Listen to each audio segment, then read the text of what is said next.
So, are you willing to make sacrifices for your health?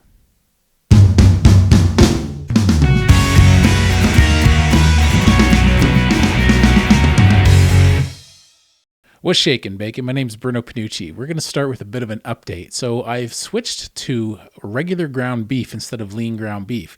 Well, what's the big significance to that?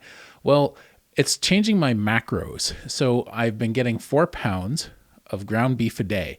I'm trying to stick with ground beef because it's easy to manage and count. So not that I'm sticking to calories, but I'm trying to keep it about 4 pounds a day, and it's easy when I stick with ground beef. So I can have a pound at breakfast, lunch, and dinner, and about a half a pound in between. So with this regular ground beef, I've been getting it from the grocery store. And you know that one nice thing about it is it's only $3 a pound. So $3 a pound, I'm eating for $12 a day. So that's pretty sweet. When you think about how much it costs to go to a restaurant and get burger patties, or even to just buy burger patties at a store, or when I get my beef in bulk, I'm still paying $4.80 a pound to get my ground beef. And that's before all the scrap that I don't use, you know, the bones that I give to my dog and things like that, certain cuts that I don't really have, I give to my parents or something like that. So it's pretty nice to stick with this. It's really easy. Eating just one food is the easiest thing to do, I find. And what I've been finding as far as any benefits go from changing up my macros, going from lean ground beef to regular ground beef, is my sleep has been really, really good. So I was usually struggling to get 6 hours sleep a night, and now I'm comfortably getting 7. And I'm also getting a little tired through the day, but not because I eat. When I typically have 2 meals a day or 1 meal a day, I eat such a large amount, I still get a bit tired afterwards, about 20 minutes or a half hour later, because that does create a sugar spike. Not nearly the sugar spike I would get if I had carbohydrates in my diet, but it does create a sugar spike. And with that, an insulin spike. So with that, all the side effects of getting tired after a meal.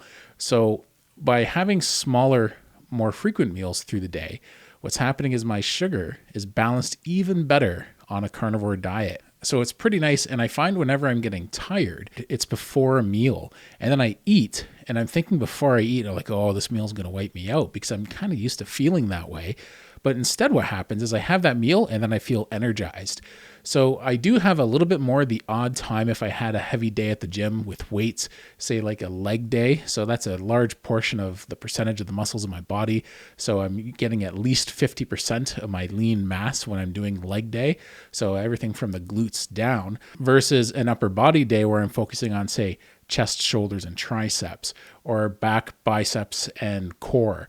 So those are going to be smaller percentages, right? Because those might each work out to be maybe 30 or 35% of my lean mass, versus a leg day, which is the waist down, not including any core exercises I get through those exercises as I stabilize myself. So as I've discussed in other videos, I need 4,000 calories a day. Otherwise, I'm in a caloric deficit. Now, I don't pay attention to calories too much. I'm not trying to, but I am monitoring my food for posterity. And I just want to see how I do at 4 pounds a day. I do medical grade testing to find out my lean mass and body fat percentage. So I won't be doing that for another, probably a month or two, because I want to see how this goes. Especially when it comes to a DEXA scan, I don't want to get that too frequently because it's a full body x-ray. The machine moves down your body bit by bit by bit, from the top to the bottom, from head to toe.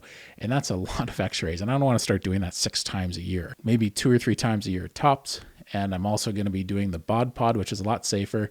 And I know I've been saying it for about 67 videos now, but I will do an episode on what a bod pod is and how that works. I'm going to find out if the woman who runs the office that does the bod pod wouldn't mind doing a video where I could interview her a little bit just to talk about the benefits of the bod pod, and potentially versus a DEXA scan too. As far as the topic of the video goes, whenever I talk to people about this carnivore way of eating, some people find it kind of weird. Some people are a little intrigued. Some people have a lot of questions. And the one thing most of them end up saying at one point is, I could never give up my wine. I could never give up my alcohol. I could never give up my pasta. I could never give up my pizza. Whatever it is that they love, they just can't give that up. Now, some of these people are in pretty decent shape to begin with. So they're not dealing with a lot of health problems, and they're not dealing with any stiff joints or energy problems. And if they are, they find it very manageable. They haven't had a taste of what it's like to be fat adapted. So they partly don't know what they're missing to see that they can get an extra boost out of their day-to-day activity levels. They're doing pretty good, so they don't need to. But what's interesting, I'm a massage therapist and I treat a lot of clients who have lots of different problems. A few of the conditions I don't like to treat are fibromyalgia and arthritis. Now, the reason why is I feel those things can be managed through diet. Now, I don't give nutritional advice to my clients, but I do tell them the benefits I've had and what other clients of mine have had that have followed this way of eating. And when they're not willing to make sacrifices, even though they're in all this discomfort and pain, I find that really intriguing because I'm the type of person, if I'm in pain, I'll do what it takes to try and manage that pain, especially if that pain is really bad. If it's something that's really low level in the background, for example, my sacroiliac joint goes out every now and then, and doing leg press tends to bother it. But I still do it because even though it aggravates my sacroiliac joint, and that's a joint in the pelvis, I get a lot of benefits from doing a good leg workout and a good deadlift or squat or leg press. So it's worth it for me. So I make a sacrifice. I cause myself a little bit of discomfort for the benefits of increasing my lean mass, increasing my muscle, my bone density, as well as the positive effect it has on my hormones and just energy levels in general. Lots of these people do make sacrifices in their day-to-day living, right? Some of these people, especially the ones who are living a really healthy life, they manage their junk food intake and they manage their carbs and they manage their food and they do a moderate or good amount of exercise, and it doesn't really get to them too much. But the people who are really not quite crippled with lots of this chronic inflammation in their body, people who are diabetic, for example, or like I said, people who have insulin problems, those people, are they making the sacrifices they need to increase their quality of life? The weird thing is when people say they won't make those changes, and it's not like I'm telling them to make the changes, but I tell them what an option is that has worked for a lot of people. And they'll turn around and say, I can never do that. Why? Well, I can never do that. I don't want to give up this food or that food. And at one point, you have to turn around and change your mindset. You have to help yourself. And they don't want to sacrifice these few mouth pleasures for this good quality of life, partly because they haven't put it to the test before, so they don't know how good it is on the other side, but also because they're happy in their comfort zone. And they need to break out of that comfort zone. What I get really impressed with is with someone who's in a lot of pain and they turn around and say, yep, I'll do that. So when I have clients that have plantar fasciitis, for example, I recommend, instead of a bunch of massage therapy treatments, which can work pretty good, but can get very expensive, what I recommend is a castor oil treatment at home for their feet. And they do it at night. That way, it saves them a bunch of money in therapy, and it works pretty well for about 80 or 90% of my clientele that have that problem. It's interesting when I come across someone who says, I can never sleep with something on my feet. And it's like, yeah, but this is going to take away the pain. Yeah, but I just can't sleep with it. And it's like, trust me, you will be able to sleep with it. You'll just get used to it. Yeah, but no, I just can't do it. I won't sleep. I've had plantar fasciitis, and let me tell you, it really sucks. So when you have something that can manage it, take advantage of it. And it's only for a short window of time, and it's going to give you a lot of benefit down the road. So when it's a temporary sacrifice of something that you find comfortable or that you like versus long-term benefits, I don't really understand that frame of mind. But that being said, I led a very unhealthy lifestyle for a long time. Now I knew what I needed to do to get in better shape, and I'm still working towards that. So I get that mindset, and sometimes it just needs to click with people, and it eventually clicked with me. But I have to admit, I tried for a lot of years to get that under control. I tried in lots of different ways, and all of them eventually didn't work. Now I'm finally doing something that works extremely well. It works with me. It doesn't even feel like a sacrifice.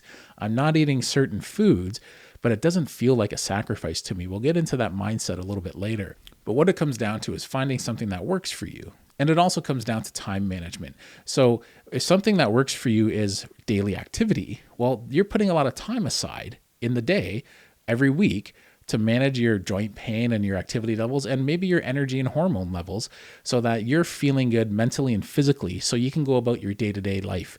And that's the trade-off you make. You do a particular amount of exercise, maybe it's a sport, maybe it's just time at the gym, maybe it's walking or running or riding a bike, whatever it is something you do, and that's a trade-off to feel better. Not just to feel better about yourself, but probably to mentally and physically feel better. Now, that's a trade-off. Now, if you happen to like what you're doing, it doesn't feel like a trade-off, does it? So if you're doing a sport that you love, say you love baseball and you just haven't been making enough time for that every year, and then you finally decided, you know what, I'm going to make time for me and I'm going to make sure to play baseball all the time. I'm going to go out in the backyard and toss the ball with one of the kids. I'm going to go out and join a league so I can go out maybe 2 or 3 times a week between practice and games. And I'm going to just do that because it's a stress relief for me and it keeps me physically active and it doesn't feel like it's sucking time out of your day-to-day schedule and it doesn't feel like it's sucking your energy, it's giving you energy. So it's not really a sacrifice when it's not only not hurting you, but helping you. And that's the frame of mind we got to get into when it comes to this carnivore way of eating, right? We want to get to the point where we can do this and do it consistently. Even though we're cutting out foods from our diet that we once loved or still really love, there's certain foods I really like and I can't control. And that's why I have to do a strict carnivore diet. But what you have to ask yourself with the carnivore way of eating is, have your ways of eating and have your sacrifices benefited you? Do you still have diabetes? Do you still have stiff joints? Do you still have all these problems with all these different ways of eating that you've been doing through the years? If you're still having health problems, it means you need to make some changes and change those things that you're sacrificing. Some people don't mind cutting back on a few things here or there, but maybe you need to do something extreme like a carnivore diet. Maybe you need to stick to a strict carnivore diet like I do. And I find the more strict, the better. So when I go from a carnivore diet to a strict lion diet, which is just ruminant animals, I feel the best. Does it feel like a sacrifice? No, because my quality of life has increased. So what you have to ask yourself now is, when are you going to do it? If you've already recognized what the problem is, you have health problems and you've tried different things and it hasn't been working, you need to make a change. You need to get out of this pattern that you've been in of maybe yo-yo dieting or trying different diets. Trying something like the carnivore diet is going to be beneficial for you because it tends to be an elimination diet that gets rid of inflammation. Even if you only do it for a short window of time, you may find that that's all you need to get everything back on track. Now, I found that was a slippery slope for me years ago when I did it for a year straight. It wasn't strictly the carnivore diet. It was like the carnivore diet with unlimited lettuce and pickles and a few low-calorie vegetables in there like onions and peppers. Now, the interesting thing with that was after a year, I thought I was doing pretty good. So I started introducing sugar back into my diet. And I fell off the wagon really bad. It took a couple months and then it just went out of control because I can't control that food very well. I'm just not good at it. So a perspective I want you to have with this, as I sort of touched on, is I don't want you to look at this as a sacrifice. You're not sacrificing these foods and these beverages so that you can feel better. It's a trade-off. There's a difference between a sacrifice and a trade-off. When you sacrifice something, you're losing something that you want or you have, and it's a part of you, or it's something that you own and you're giving it up, and you're not getting anything back. When you do something like a carnivore diet and you get your health back, I've always found is when you get your health back first. The weight loss comes afterwards. Every other way of eating I've ever done, the weight loss comes first, and eventually the weight loss helps you to get to the point where you feel better. Carnivore tends to be different for some reason, probably because it's an anti-inflammatory diet. You tend to feel good. Your health problems get managed very fast. And then you start losing weight. Now, my weight loss has been relatively slow with this, but overall, I'm happy with the direction it's going in. So remember this, it's not a sacrifice, it's a trade-off. It's the mindset these people have that's off. And I was in that mindset for a long time myself, don't get me wrong. But I want you to keep this in mind when you talk to people. It's not a sacrifice. You're not sacrificing wine. You're not giving up these foods and thinking, oh, I really want those. No, that's not what you're doing. You're trading off those foods for a better quality of life. It's a trade, not a sacrifice. Keep that in mind, and it will probably be good motivation to help you get along during the transition phase, which can be kind of difficult for the first few weeks. So thanks for tuning into this video. I hope you liked it. If you did, give it a thumbs up and subscribe. Maybe send it to a friend who you think it might help, and leave a comment if you like. So thanks a lot. Appreciate you watching this.